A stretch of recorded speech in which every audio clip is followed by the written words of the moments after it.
Saat ku tak melihat jalanmu, saat ku tak mengerti rencanamu, namun tetap ku pegang janjimu. Pengharapanku hanya padamu. Hatiku percaya,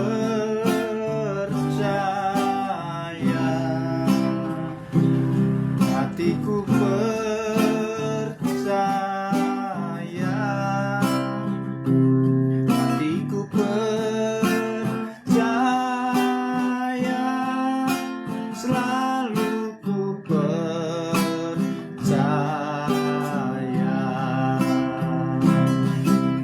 Oh, saat ku tak melihat jalanmu, saat ku tak mengerti rencanamu, namun tetap ku pegang janjimu. Pengharapanku hanya padamu. Hatiku percaya,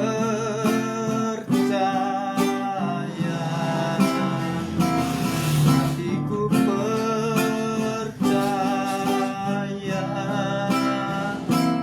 hatiku percaya, selalu ku percaya.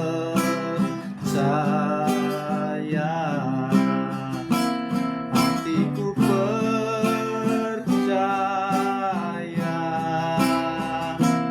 hatiku percaya,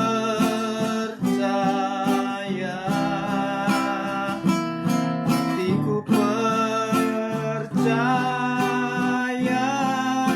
selalu ku percaya, selalu ku percaya.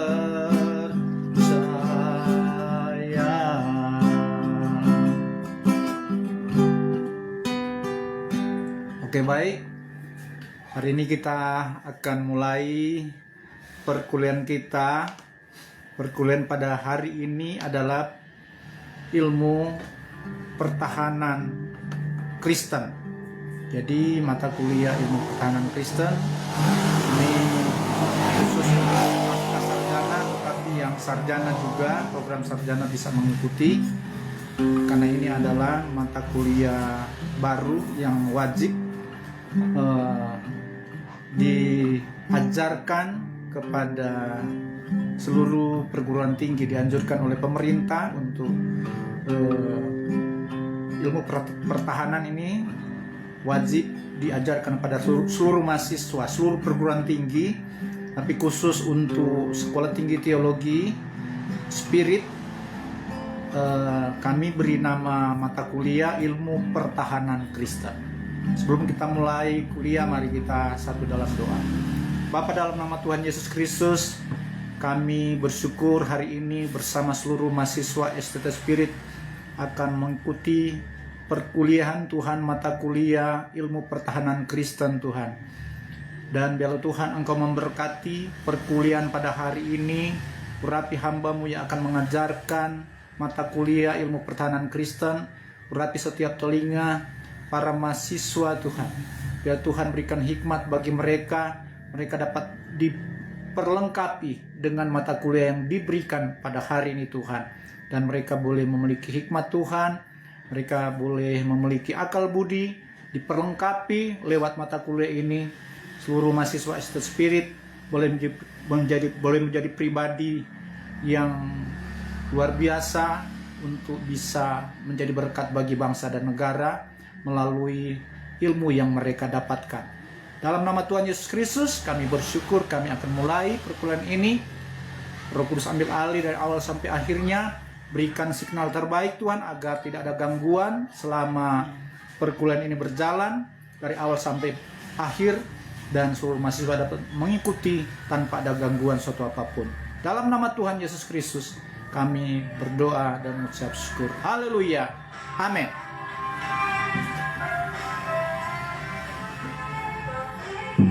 Oke, baik.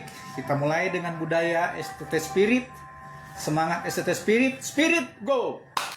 Bertumbuh, berbuah, menuai. Yes, yes, yes.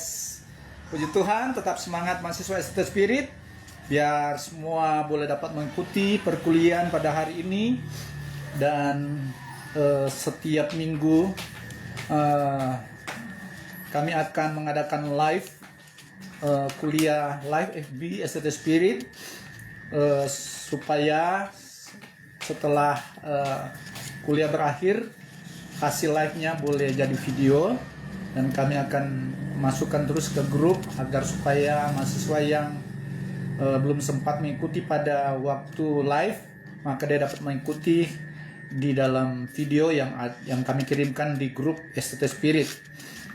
Puji Tuhan, semua mahasiswa STT Spirit diharapkan bisa dapat mengisi daftar hadir di kolom komentar supaya saya dapat memberikan nilai bagi mahasiswa STT Spirit yang mengikuti kuliah pada hari ini. Jadi mata kuliah pada hari ini adalah ilmu pertahanan Kristen. Harusnya setiap Kamis dan Sabtu jadwal yang tetap, namun karena ada satu lain hal, pada hari Kamis kemarin tidak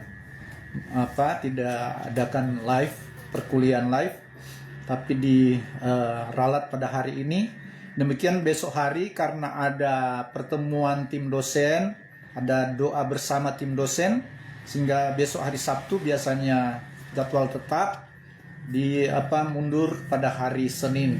Jadi seluruh mahasiswa diharapkan memperhatikan pengumuman yang setiap kali dimasukkan ke grup agar dapat mengetahui jadwal kuliah dan waktunya. Saudara bisa perhatikan. Jadi kadangkala ada perubahan-perubahan harus diperhatikan. Puji Tuhan. Jadi ilmu pertahanan Kristen adalah pendidikan yang wajib atau ilmu yang wajib bagi setiap perguruan tinggi, termasuk sekolah tinggi teologi, untuk meningkatkan kemampuan bela negara. Jadi setiap mahasiswa harus punya kemampuan bela negara. Nah, ini adalah isi daripada ilmu pertahanan Kristen, yaitu membuat atau meningkatkan mahasiswa untuk memiliki kemampuan untuk bela negara. Nah, bela negara merupakan hak dan kewajiban setiap warga negara. Jadi memang ini perlu diajarkan supaya seluruh mahasiswa dapat memiliki kemampuan untuk bela negara, dan itu bermanfaat bagi masyarakat yang kita layani. Sebagai mahasiswa tentunya punya kemampuan sebentar untuk bisa bela negara atau bela masyarakat yang kita cintai. Mahasiswa sebagai bagian dari warga negara merupakan komponen pendukung untuk meningkatkan kekuatan komponen cadangan dan komponen utama pertahanan negara. Mahasiswa juga merupakan sumber daya yang potensial untuk menjadi bagian dari komponen cadangan maupun komponen utama. Jadi artinya komponen cadangan ini mahasiswa memang harus bersiap menjadi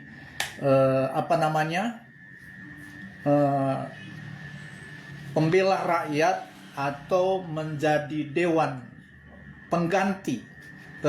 Kalau ada anggota dewan yang resmi, seperti anggota Dewan Republik Indonesia, DPR RI, ada DPRD tingkat 1, ada DPRD tingkat 2. Mereka resmi dipilih oleh rakyat untuk mereka menjadi wakil rakyat. Tetapi kalau mereka salah menggunakan kekuasaan, mereka justru tidak memihak pada rakyat, maka mahasiswalah yang akan menjadi komponen cadangan ataupun menjadi komponen utama untuk menjadi bela negara atau bela rakyat.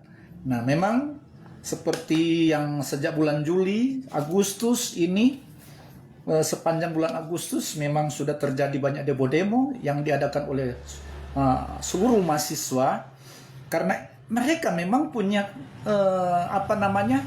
punya kemampuan untuk bela negara, untuk bela masyarakat. Bela negara berarti bela masyarakat, bukan membela pemerintah. Kalau pemerintah melakukan hal-hal yang pro rakyat, tentunya mereka akan menjunjung tinggi, mereka akan menghormati. Tetapi kalau salah menggunakan kekuasaan, dan kekuasaan mereka tidak memihak lagi kepada rakyat, maka akan menjadi komponen cadangan atau komponen utama, yaitu mahasiswa. Jadi memang pada umumnya mahasiswa universitas yang seringkali mereka mengadakan demo-demo. Mungkin ada sebagian mahasiswa yang dari Sekolah Tinggi Teologi, saya tidak tahu, tetapi yang jelas Sekolah Tinggi Teologi juga mahasiswanya harus punya kemampuan bela negara. Makanya pendidikan ini harus juga masuk kepada mahasiswa Sekolah Tinggi Teologi. Nah, peran ini menuntut mahasiswa sebagai kader intelektual bela negara.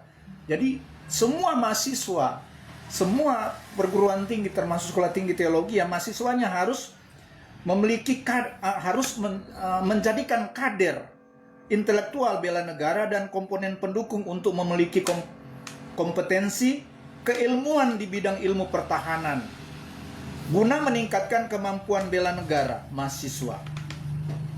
Pendidikan ini bukanlah upaya militerisasi, namun upaya pengembangan komponen ilmu pertahanan.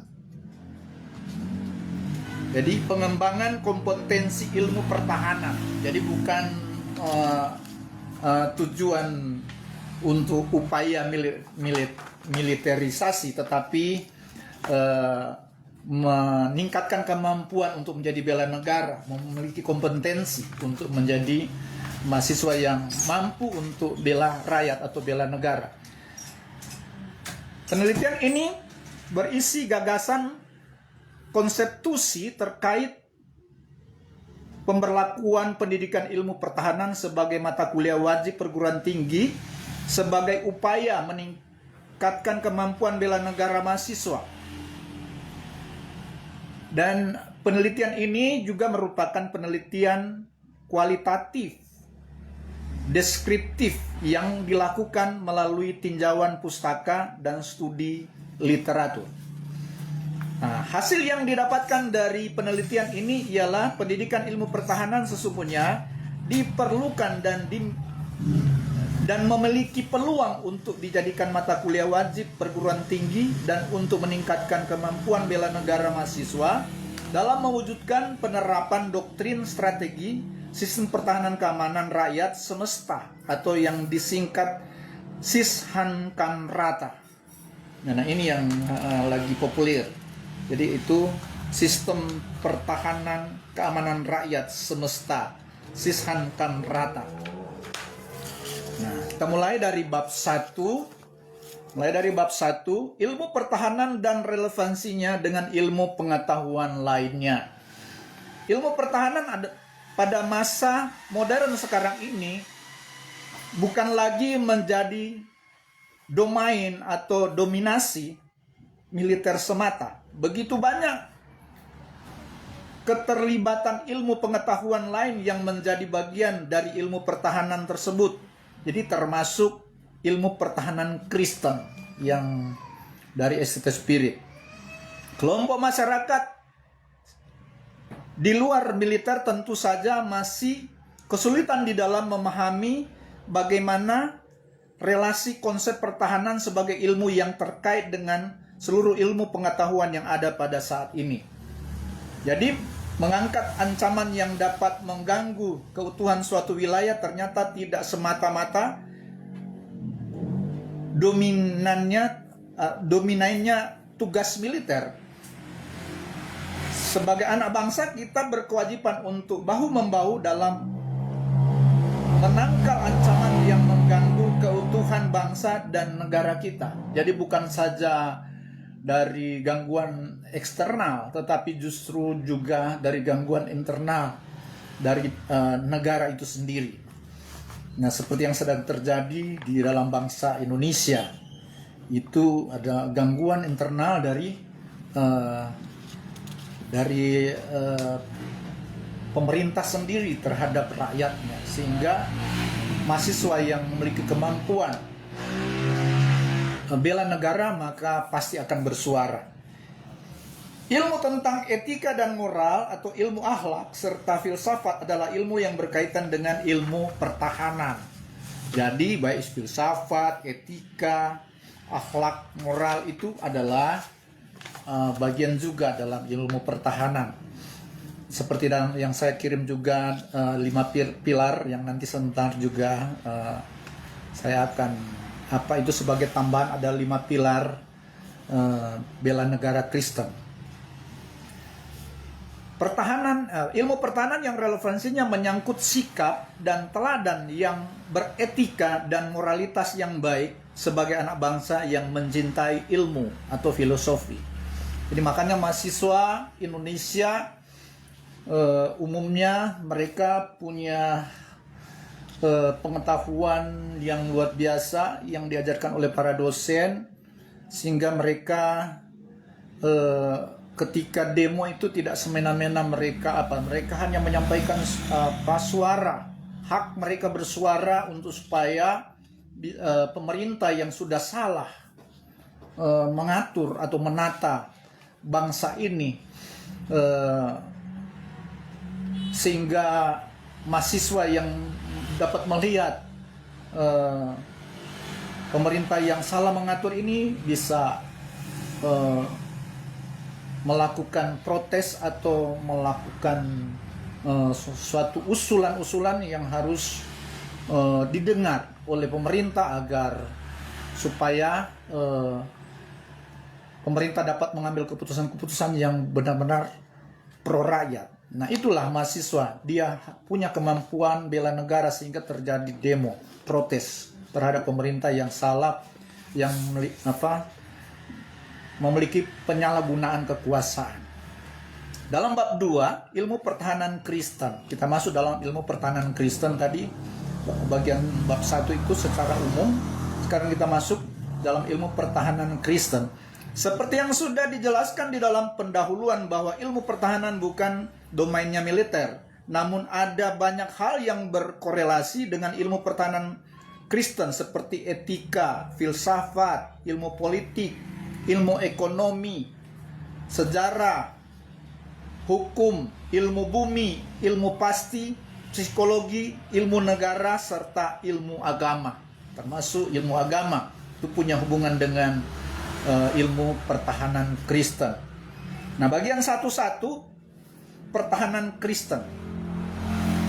Berbicara pertahanan Kristen, maka kita akan mendapati bahwa hal ini berhubungan dengan ilmu agama Kristen dan filsafat Kristen.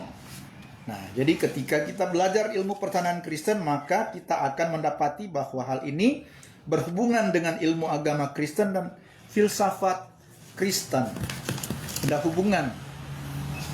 Hal-hal yang akan kita pelajari dari ilmu pertahanan Kristen mengacu pada dasar negara dan Undang-Undang Dasar 1945, yaitu Pancasila. Sebagai berikut. Jadi yang pertama, jadi ini yang dari ilmu pertahanan Kristen dari STSB itu sangat berkaitan dengan 5 sila, yaitu Pancasila yang tertera dalam Undang-Undang Dasar 1945. Pertama, pertahanan iman Kristen. Pertahanan iman Kristen itu mengacu pada sila ke-1. Kemudian yang kedua, pertahanan keadilan. Pertahanan keadilan mengacu pada sila kedua. Yang ketiga, pertahanan persatuan mengacu pada sila keempat. Kemudian yang keempat, pertahanan hikmat mengacu pada sila keempat. Jadi pertahanan persatuan tadi mengacu pada sila ketiga, pertahanan hikmat mengacu pada sila keempat. Yang kelima, pertahanan sosiologi mengacu pada sila kelima. Jadi ini yang akan dibahas Ya, pertama pertahanan iman Kristen, kedua pertahanan keadilan, ketiga pertahanan persatuan, keempat pertahanan hikmat, dan 5 pertahanan sosiologi. Nah, bagian A, pertahanan iman Kristen. Jadi A1, dalam A1, iman kepada satu Tuhan. Ini yang pertama, iman kepada satu Tuhan. Sebagaimana sila pertama dari Pancasila yang berbunyi ketuhanan yang Maha Esa, demikian iman Kristen memiliki satu Tuhan saja, yaitu Tuhan Yesus Kristus sebagai Tuhan dan Juru Selamat atau Mesias bagi umat manusia yang percaya kepadanya. Itu tertuang di dalam Yesaya 43 ayat 11 dan Lukas 2 ayat 11. Yesus sebagai Juru Selamat. Nah, kemudian bagian A2, iman kepada kitab Injil. Ini masih pertahanan iman Kristen. Iman kepada kitab Injil, yaitu Biblika. Yaitu Bible. Dalam kitab Roma 1:16, iman Kristen meyakini bahwa Injil adalah kekuatan Allah. Pertama, Injil adalah kekuatan Allah. Dua, Injil adalah menyelamatkan. Nah, ini adalah pertahanan iman Kristen yang kita tahu bahwa Injil adalah kekuatan Allah. Alkitab yang kita miliki adalah Injil sebagai kekuatan Allah, atau firman adalah kekuatan Allah. Yang kedua, Injil adalah menyelamatkan manusia. Itu Roma 1:16 berbunyi, aku memiliki keyakinan yang kokoh terhadap Injil, bahwa Injil adalah kekuatan Allah yang menyelamatkan. Jadi ada bicara tentang kekuatan. Injil adalah kekuatan Allah, dan Injil adalah keselamatan bagi orang yang percaya. Nah, bagian B di sini pertahanan keadilan. Kalau tadi pertahanan yang pertama, pertahanan iman Kristen yang yang sesuai dengan, yang mengacu pada sila pertama, yaitu ketuhanan yang Maha Esa. Yang kedua, pertahanan keadilan. Sebagaimana sila kedua, Pancasila berbunyi kemanusiaan yang adil dan beradab. Untuk itu di dalam kekristenan mengajarkan keadaan agar Injil keselamatan dapat diberitakan kepada semua orang untuk menyembuhkan segala penyakit dan kelemahan. Jadi pertahanan keadilan artinya Injil yang kita miliki kita harus sampaikan atau kita ajarkan kepada semua orang. Jadi supaya adil, Injil ini harus adil, harus diketahui oleh semua orang, supaya orang bisa mengalami mujizat lewat pemberitaan kita, lewat pemberitaan Injil atau kabar baik. Harus diketahui kepada semua orang. Kata semua orang ini berita tentang keadilan. Semua orang tanpa terkecuali. Jangan sebagai orang Kristen kita meyakini kita sudah menjadi pribadi yang memiliki kepastian akan keselamatan. Karena kita percaya pada Injil, kita percaya pada Yesus sebagai Tuhan dan Juru Selamat, dan kita mengikuti jalannya, dan kita memiliki keyakinan bahwa kita orang-orang yang diselamatkan. Untuk supaya kita mempertahankan keadilan, kita jangan egois. Kita sudah mendapatkan keselamatan dari Tuhan Yesus karena kita mengenal Dia dengan benar, karena kita melakukan perintahnya. Maka kita juga harus sampaikan kepada semua orang supaya semua orang akan percaya kepadanya dan mereka juga akan mendapatkan keselamatan. Itulah keadilan. Kita diselamatkan, orang lain juga harus selamat. Tuh, termasuk bukan hanya termasuk pemerintah. Jangan kalau pemerintah sudah mengajarkan atau memberikan arahan-arahan yang tidak sesuai dengan kebenaran, maka kita harus berani mengatakan kebenaran kepada pemerintah. Harus kita mengatakan yang benar. Contoh, waktu masa COVID itu kan hanya rekayasa, hanya dusta. Dan saya ada beberapa teman-teman itu sudah benar-benar menyampaikan lewat postingan di FB, sampai saya punya 3 FB itu langsung diblokir oleh karena seperti menentang akan program pemerintah. Saya seringkali mengatakan bahwa itu dusta. Saya mempertahankan kebenaran dan ternyata itu memang dusta. Nah, itu yang saya maksud. Kalau pemerintah sudah mengajarkan sesuatu yang salah, jangan kita diam. Kita harus bersuara. Kita harus menyatakan kebenarannya. Kalau itu kita rasa ini adalah suatu dusta, ini rekayasa yang dimainkan oleh pemerintah, maka kita harus bersuara. Tetapi pada waktu masa COVID, semua tidak bersuara kepada pemerintah, termasuk para pendeta, para mahasiswa, tidak ada yang bersuara. Tapi kami hanya lewat postingan-postingan FB, lewat media WA, kami bersuara. Dan banyak orang yang marah kepada kami ketika mengatakan bahwa COVID itu hanyalah rekayasa, itu hanya dusta. Hanya dusta belaka. Tujuannya supaya orang-orang harus terima vaksinasi. Dan padahal justru vaksinasi itulah yang sebenarnya mematikan manusia. Itu bukan memberikan kekebalan tubuh, tetapi melemahkan kekebalan tubuh manusia. Itu vaksin. Saya berani bilang karena ini kebenaran. Nah, inilah bela negara, bela masyarakat. Saya sampaikan bahwa waktu masa COVID bahwa ini dusta, tidak benar, jangan takut. Banyak yang marah kepada saya pada waktu itu. Saya bilang, saya sampaikan kabar baik. Harusnya kalian senang ketika saya bilang itu dusta, tidak benar, jangan takut. Kalian takut, ketakutan justru banyak orang mati karena ketakutan pada waktu itu. Semua dimainkan oleh pemerintah, oleh para rumah sakit. Semua orang di-COVID-kan ketika masuk rumah sakit. Semua tanpa terkecuali. Semua orang sakit apapun harus tanda tangan bahwa dia COVID. Dan ini permainan semuanya. Saya sering berbicara pada waktu itu. Nah, tapi pada waktu itu banyak pendeta, hampir semua pendeta itu semua diam. Karena tidak memiliki pengetahuan, kemampuan untuk bela negara, untuk bela masyarakat. Makanya ilmu pertahanan Kristen ini penting. Supaya seluruh mahasiswa itu, estetik spirit, tamatan estetik spirit itu harus berani. Jangan penakut untuk berbicara kepada pemerintah sekalipun. Kalau pemerintah sudah salah, kita harus berani menyampaikan. Jangan diam.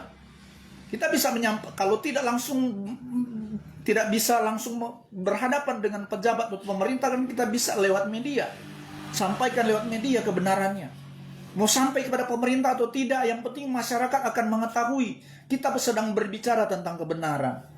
Seperti itu. Bagian B1 harus diberitakan ke seluruh dunia atau semua bangsa. Sesuai Matius 24 ayat 14. Dan Injil kerajaan ini akan diberitakan kepada semua orang, semua makhluk. Harus disampaikan. Kemudian bagian B2, pemberita Injil atau kabar baik sebagai tentara. Sebagai tentara Kristen. Sebagai tentara Kristus. Jadi dikatakan di dalam Mazmur 68 ayat 12. Saya bacakan ya. Mazmur 68 ayat 12.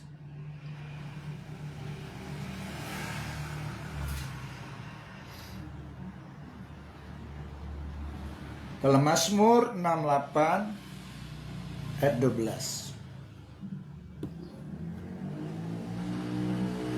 Demikian firman Tuhan, Mazmur 68 ayat 12. Tuhan menyampaikan sabda, orang-orang yang membawa kabar baik itu merupakan tentara yang besar. Di sini saudara garis bawahi tentara yang besar. Yang dimaksud dengan tentara besar itu bukan tentara banyak, tetapi ini tentara yang punya pangkat jenderal. Itu jenderal itu artinya tentara besar. Punya pangkat jenderal, 4 bintang minimal.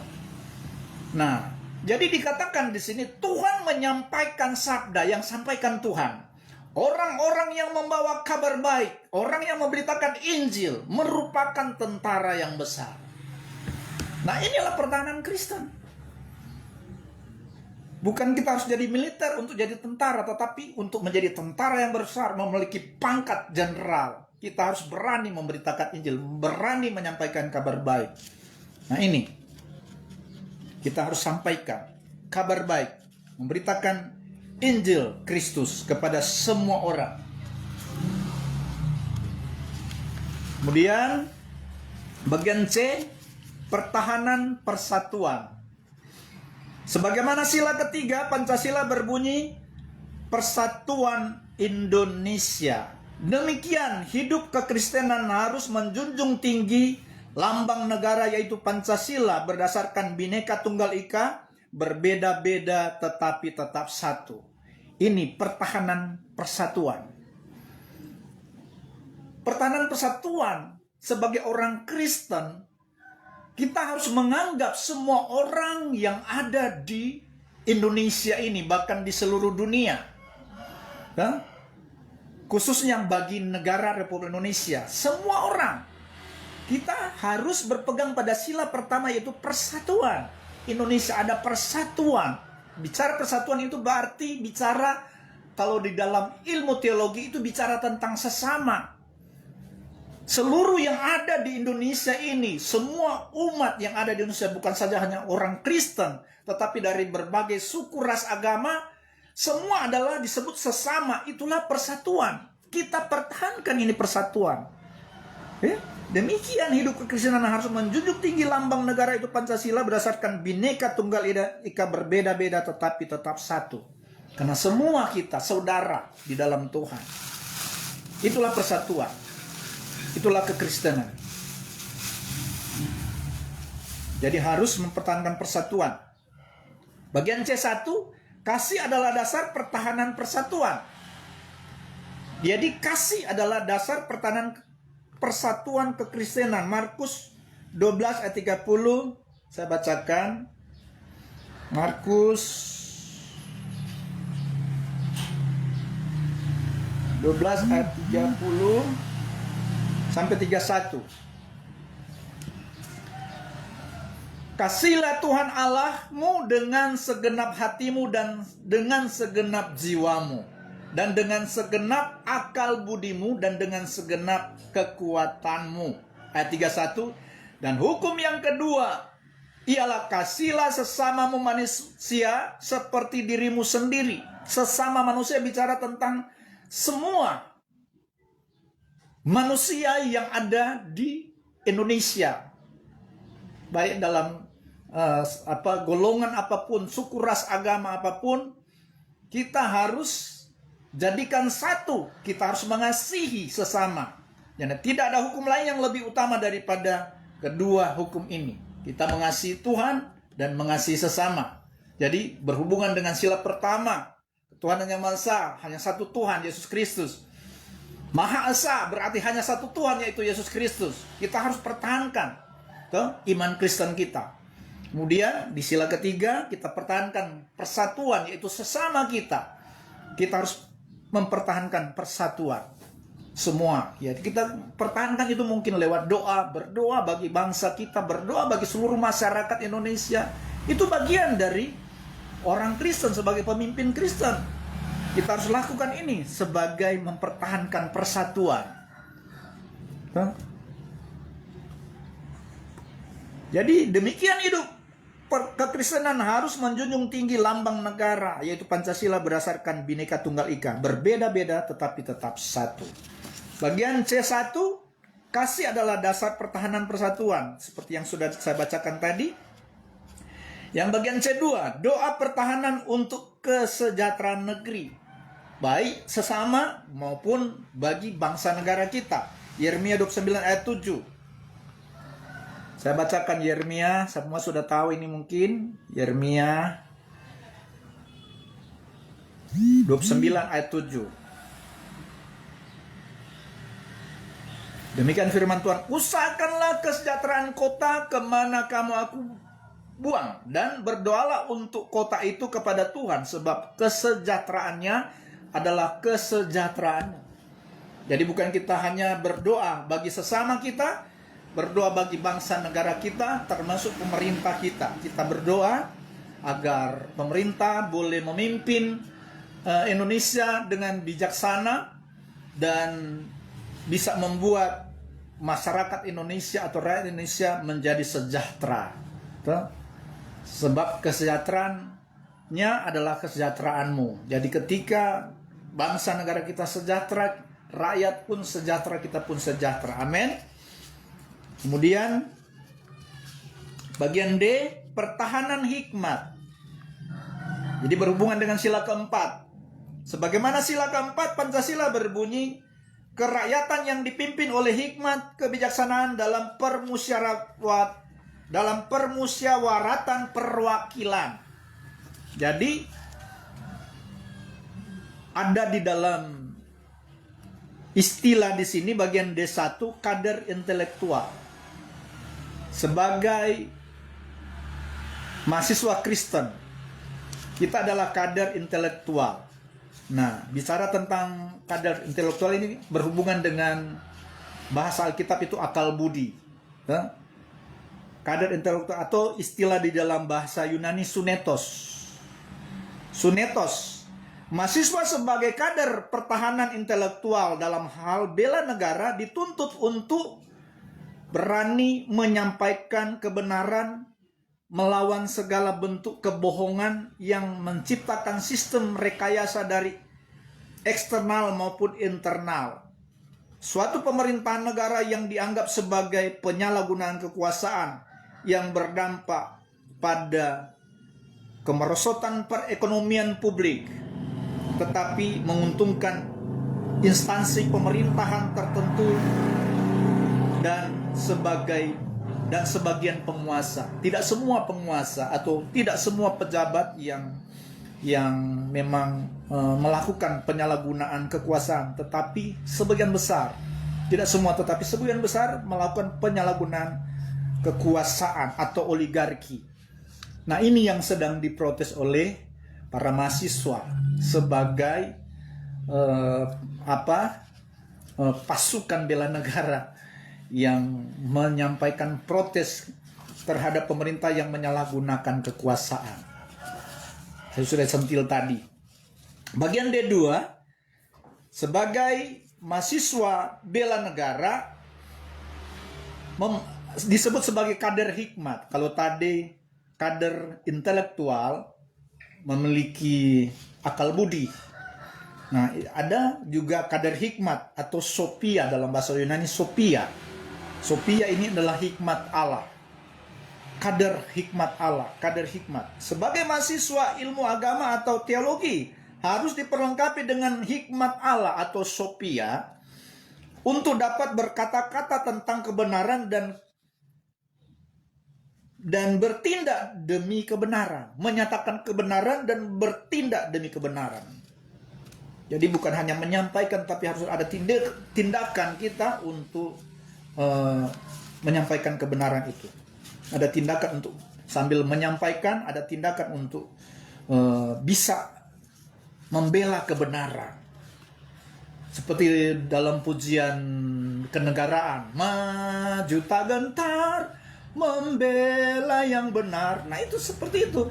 Mahasiswa teologi juga harus maju tanpa ragu, maju tak gentar untuk membela kebenaran. Jadi saudara bisa juga baca dalam doa Salomo dalam kitab 2 Tawari 6 ayat 23. 2 Tawari 6 ayat 23 itu adalah doa Salomo tentang membela kebenaran. Saudara nanti baca di dalam 2 Tawari 6 ayat 23. Di sini ada kata hikmat, dikatakan bahwa hikmat dan kebijaksanaan adalah kunci yang harus dimiliki setiap pemimpin yang benar. Jadi baik sunetos maupun Sophia, akal budi dan hikmat Allah. Akal budi, sunetos, hikmat Allah, Sophia, itu harus dimiliki oleh setiap pemimpin Kristen. Jadi hikmat dan kebijaksanaan adalah ilmu yang harus dimiliki setiap pemimpin yang benar. Sebagai pemimpin Kristen, kita harus menjadi pemimpin yang benar. Apalagi sebagai pemimpin yang tamat dari Sekolah Tinggi Teologi Spiriton Dano. Bagian E, pertahanan sosiologi. Sebagaimana sila kelima Pancasila berbunyi, keadilan sosial bagi seluruh rakyat Indonesia. Manusia diciptakan sebagai makhluk sosial. Di dalam ilmu sosial, ilmu yang mempelajari tentang kehidupan masyarakat. Dalam kata Yunani, sosiologi dari kata sosius, yaitu masyarakat, dan logos ilmu. Jadi ilmu tentang masyarakat, sosiologi. Nah, ini juga sangat berhubungan dengan ilmu sosiologi tentang pertahanan Kristen, yaitu pertahanan sosiologi. Kita harus berbaur dengan masyarakat. Kita harus mengetahui keberadaan masyarakat. Kita harus mendoakan masyarakat di sekitar kita. Kita harus menopang mereka. Kita harus membantu mereka. Itu masuk di dalam 5 pilar sebentar. Bagian S1, mengasihi sesama manusia. Markus 12 ayat 30-31. Di dalam bahasa Yunani ada 4 kata kasih. Jadi pertama tentang mengasihi sesama manusia. Ini bagian dari pertahanan Kristen sebagai bela negara, yaitu mengasihi sesama manusia. Ini sama dengan di 5 pilar ini. Jadi ada 4 kata kasih. Yang pertama storge. Ada kasih storge. Kata kerjanya itu storgein, artinya kasih mesra dari orang tua kepada anaknya, begitu pula sebaliknya. Ini tertuang di dalam Matius 19 ayat 19. Tentang kasih mesra dari orang tua kepada anaknya, begitu pula sebaliknya. Kasih storge. Sebaiknya saya baca Matius 19 ayat 19.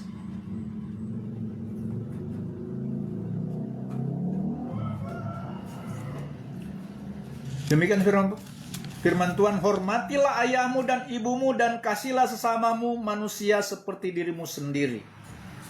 Jadi ini sangat berhubungan bahwa kasih surga itu kasih mesra terhadap orang tua kepada anaknya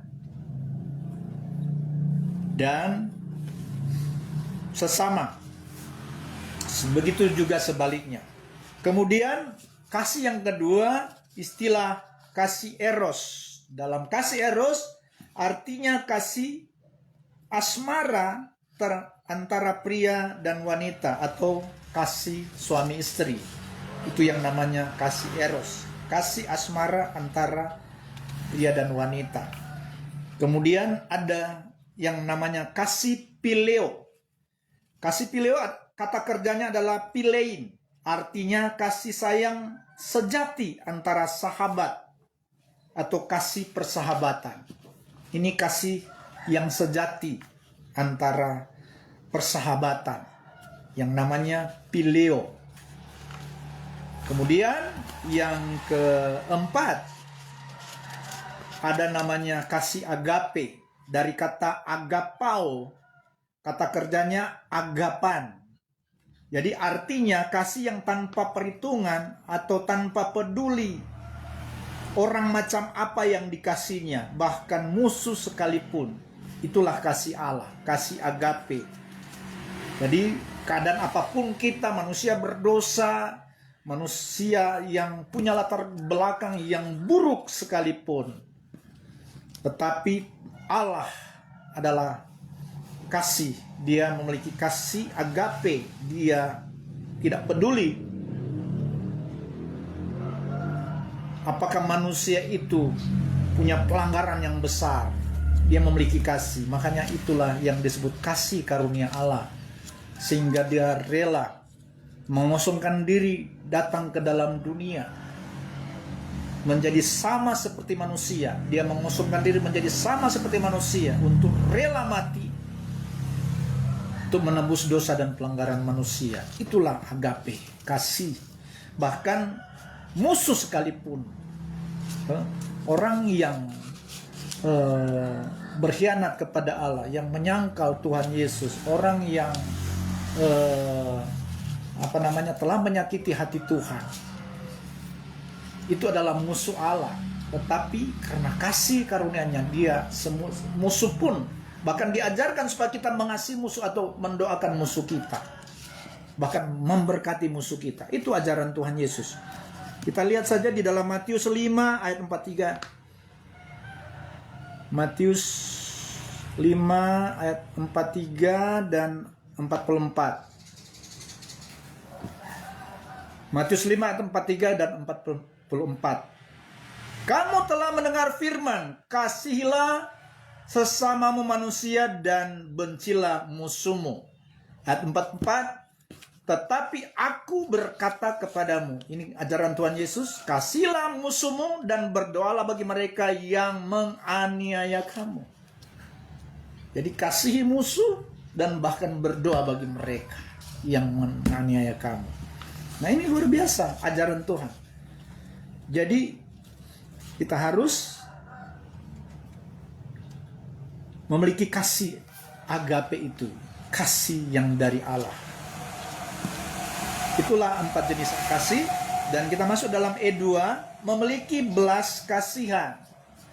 Jadi sebagai pribadi yang bela negara, mahasiswa yang bela negara harus memiliki pribadi yang penuh belas kasihan. Dalam Amsal 19 ayat 17 berkata, siapa menaruh belas kasihan kepada orang yang lemah, memiutangi Tuhan yang akan membalas perbuatannya itu. Luar biasa, saudara. Ketika memiliki belas kasihan kepada orang yang membutuhkan pertolongan, kita melakukan pertolongan, kita mensupport, kita membantu dia, maka itu yang disebut firman Tuhan dalam Amsal 19 ayat 17, kita memiutangi Tuhan. Artinya ketika kita melakukan itu, berarti kita sama melakukan kepada Tuhan. Ketika kita memiliki belas kasihan kepada sesama kita melakukan kepada Tuhan. Sebagai kader, petugas, dan duta Allah di dalam Kristus, wajib memiliki hati yang penuh belas kasihan terhadap orang yang lemah, yang membutuhkan pertolongan atau yang membutuhkan bantuan. Baca orang Samaria yang murah hati di dalam Lukas 10 ayat 25-37. Lukas 10 ayat 25-37 itu cerita tentang orang Samaria yang murah hati.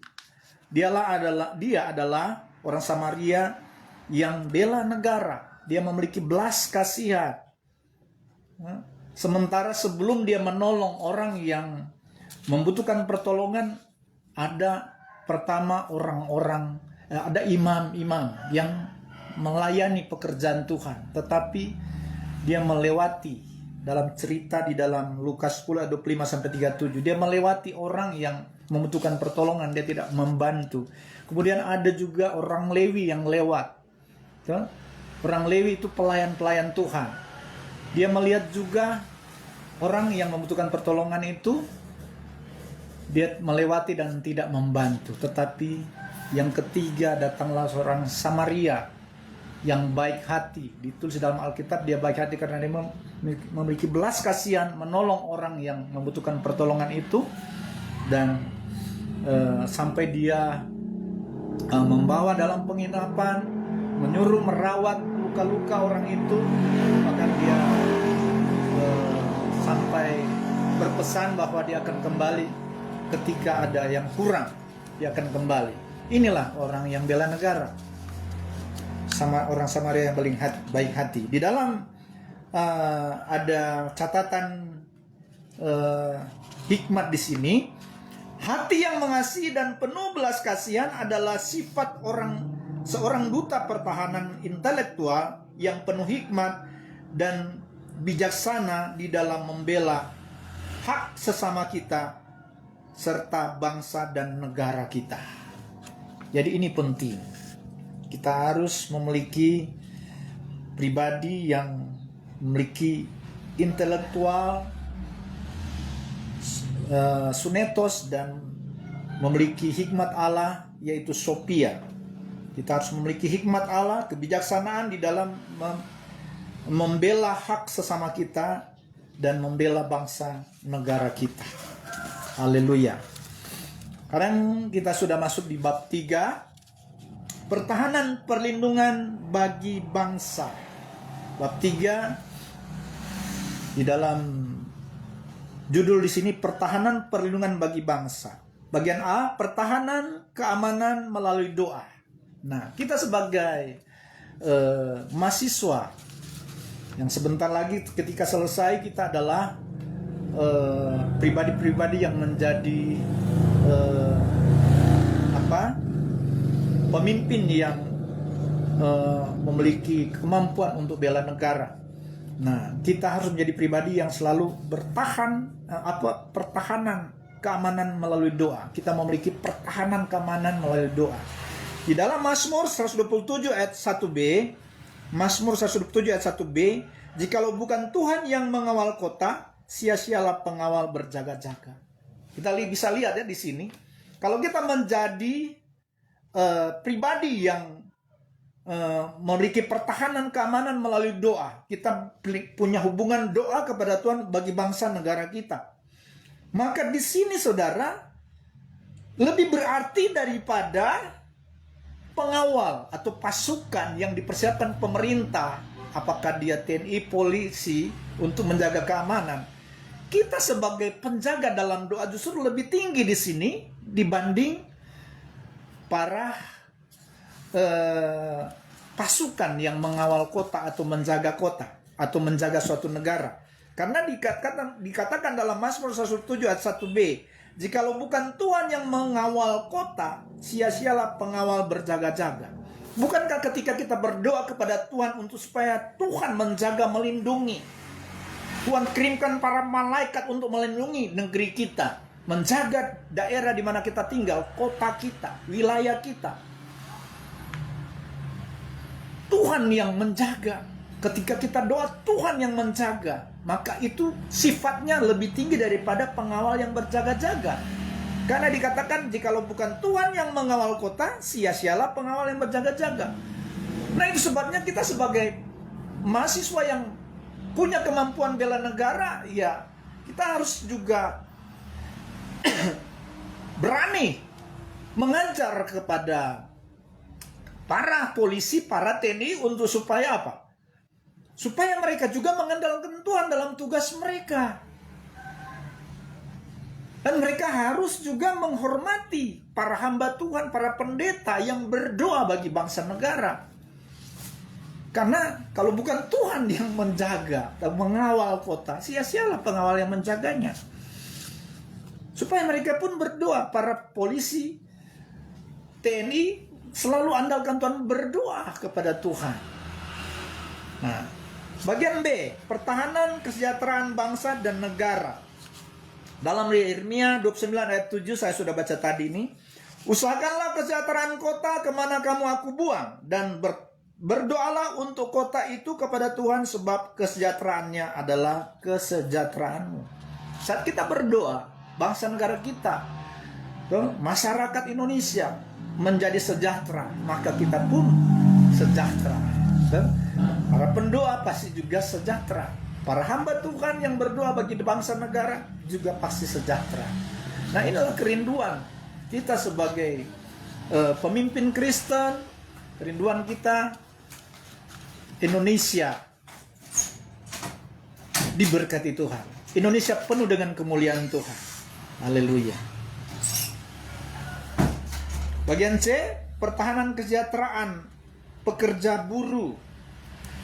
Bahkan harus kita juga memiliki kemampuan untuk supaya ada pertahanan kesejahteraan pekerja atau buruh. Di sini dalam di dalam kitab Ulangan pasal 24 ayat 14. Saya bacakan. Ulangan 24 ayat 14. Demikian firman Tuhan. Janganlah engkau memeras pekerja harian yang miskin dan menderita, baik ia saudaramu maupun orang asing yang ada di negerimu, di dalam tempatmu. Nah, ini kalau ada yang berlaku tidak adil terhadap pekerja atau buruh, haknya tidak dibayar, misalnya upahnya tidak dibayar, kita harus bela, kita harus berani menyampaikan kepada pengusahanya untuk supaya bisa membayar hak pekerja atau buruh. Harus, ataupun kita mungkin yang menjadi pengusahanya dan kita mempekerjakan orang-orang yang bekerja dengan kita, apakah dia di bidang pertanian yang kita pekerjakan, haknya harus kita bayar. Kami lagi membangun gereja dan juga kampus Estetik Spirit di Tondano, di daerah Kelurahan Koya. Kami selalu mengutamakan hak pekerja, jangan tahan-tahan. Mereka selesai dalam 1 minggu mereka bekerja, selesai harus langsung. Ketika mereka singgah harus persiapkan uangnya. Karena mereka perlu, mereka butuh, harus persiapkan. Jadi seperti itu. Jangan tunda. Jangan nanti besok ya. Padahal mereka berharap setelah mereka misalnya bekerja dari hari Senin, karena upah setiap minggu mereka terima, hari Sabtu mereka berharap mereka mau santai pada hari Sabtu malam minggu. Kemudian kita bilang besok, atau karena besok hari Minggu kita bilang nanti Senin ya. Jangan seperti itu. Jangan menahan-menahan hak pekerja atau buruh. Nah, ini harus kita lakukan. Pertahanan kesejahteraan buruh dan pekerja. Nah, ini sampai di sini makalahnya di sini. Kemudian saudara, kita masuk di dalam 5 pilar. Ada tambahan 5 pilar yang saya sudah bagikan di grup. Ada 5 pilar pertahanan Kristen. Yang pertama, jadi ada 5 pilar bela negara. Dalam ilmu pertahanan Kristen ada 5 pilar bela negara di dalam kekristenan. Pertama itu saling mengasihi. Nanti saudara baca ya ayat-ayatnya yang sudah tertera di situ. Tadi sudah disinggung di ini tentang saling mengasihi. Itu berhubungan dengan sila yang kedua, kemanusiaan yang adil dan beradab. Itu masuk di dalam kata saling mengasihi. Kemudian yang kedua, pilar yang kedua itu saling mengampuni. Jadi kalau pilar pertama saling mengasihi, bukan hanya saling mengasihi saudara, teman kita. Bahkan di dalam Alkitab mengajarkan musuh sekalipun kita saling mengasihi. Kita harus mengasihi. Yang kedua, saling mengampuni. Kita harus saling mengampuni sesama kita. Dalam Efesus 4 ayat 32, kita harus saling mengampuni. Memang ketika kita saling mengampuni, akan terjadi damai sejahtera di dalam kehidupan kita, dan kita sudah menjadi pribadi yang membuat orang yang menyakiti kita itu merasa damai.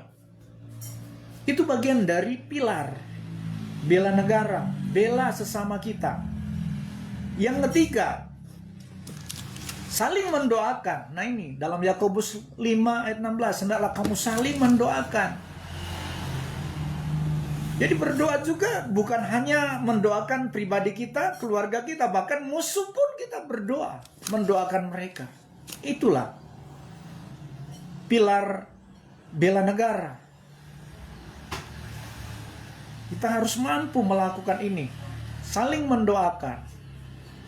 Kita juga tanpa kita sadari, kehidupan kita ada banyak yang mendoakan. Apakah keluarga kita, orang tua kita yang mendoakan, jemaat kita yang mendoakan, teman-teman kita yang mendoakan.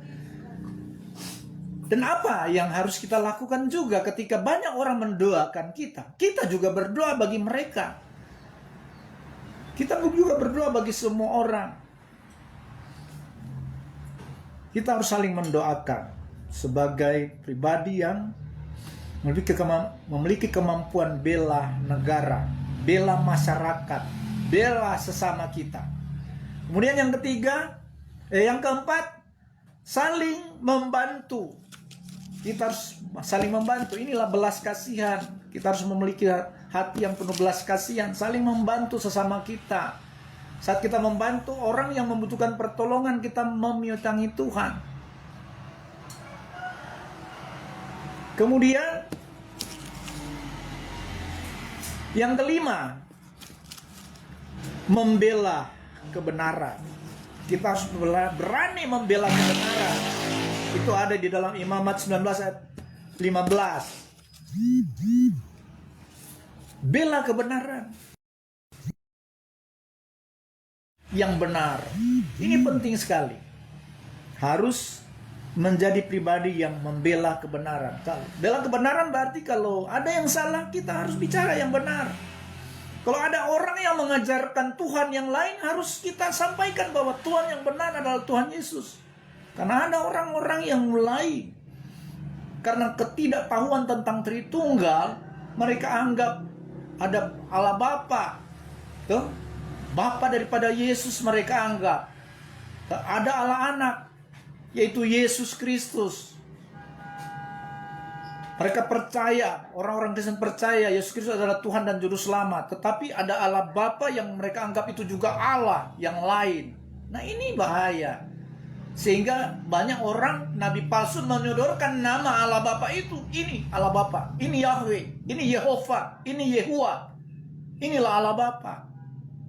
Yesus sebagai anaknya, wah, so jadi manusia betul ini Tuhan. Padahal Allah itu tidak beranak dan tidak memperanakan. Allah itu tidak berbapa, tidak beribu.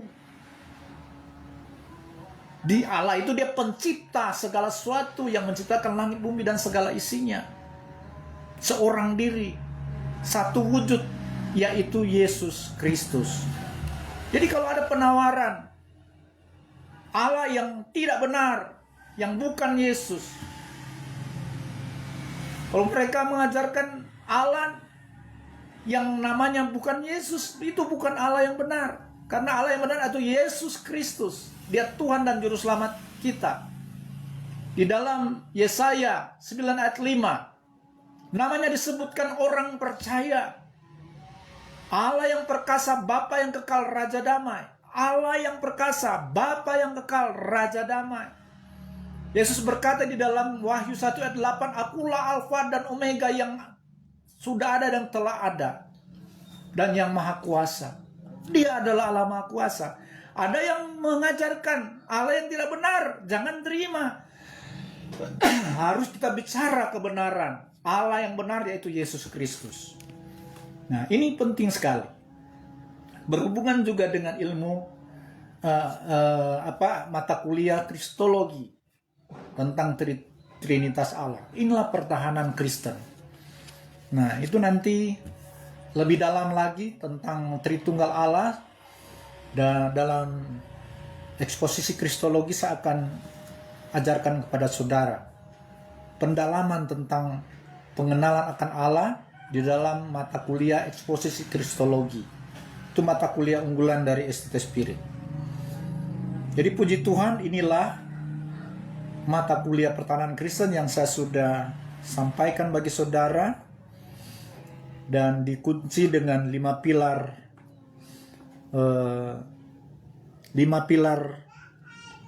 bela negara di dalam kekristenan. Biarlah semua mahasiswa bisa menjadi pribadi yang memiliki kemampuan bela negara, bela masyarakat, bela sesama lewat doa, mengasihi sesama, saling membantu, dan selalu saling membantu dan memiliki hati yang belas kasihan terhadap orang-orang yang membutuhkan pertolongan. Itulah kemampuan bela negara bagi umat Kristen. Puji Tuhan, biarlah mata kuliah ini boleh memperlengkapi seluruh mahasiswa STT Spirit dan boleh kita praktikkan di dalam kehidupan kita sehari-hari. Kita tutup dalam doa, kita berdoa buat mata kuliah yang sudah disampaikan. Terima kasih Tuhan Yesus buat mata kuliah ilmu pertahanan Kristen yang sudah disampaikan kepada seluruh mahasiswa STT Spirit. Biarlah Tuhan menolong, berikan hikmat bagi seluruh mahasiswa STT Spirit agar benar-benar mereka dapat mengikuti kembali Tuhan video mata kuliah ilmu pertahanan Kristen ini di grup WA STT Spirit Tuhan, sehingga Tuhan ketika mereka kembali mengulang, mempelajari, mengikuti dengan seksama video live FB ini, maka mereka akan diperlengkapi dengan ayat-ayat yang sudah dibacakan dan disampaikan. Biarlah Tuhan mereka juga dapat meneliti kembali di dalam Alkitab. Mereka boleh membaca ayat-ayat yang ada dalam 5 pilar bela negara kekristenan. Biar Tuhan menolong seluruh mahasiswa agar dapat meneliti dengan baik setiap perkataan firman Tuhan sebagai pribadi-pribadi yang mampu untuk menjadi pribadi yang bela negara, pribadi yang memiliki kemampuan untuk bela negara. Puji Tuhan, kami bersyukur buat mata kuliah ini Tuhan. Hamba mengucap syukur buat hikmat Tuhan yang Kau berikan bagi hamba-Mu untuk dapat menjelaskan dan memberikan materi mata kuliah ilmu pertahanan Kristen pada sore hari ini. Terpuji nama Tuhan Yesus, memberkati seluruh mahasiswa agar mereka dapat mengikuti sampai selesai kuliah. Mereka boleh sukses berhasil, mereka boleh lulus, sampai mereka boleh wisuda. Sambil mereka memperhatikan kewajiban mereka untuk membayar paket kuliah mereka secara mencicil agar meringankan pembayaran mereka Tuhan. Biar seluruh mahasiswa dapat memperhatikan semuanya dan mereka dapat menyelesaikan studi mereka sampai mereka wisuda nanti. Di dalam nama Tuhan Yesus Kristus kami berdoa dan mengucap syukur. Haleluya. Amin. Puji Tuhan. Shalom. Tuhan Yesus memberkati kita semua. Amin.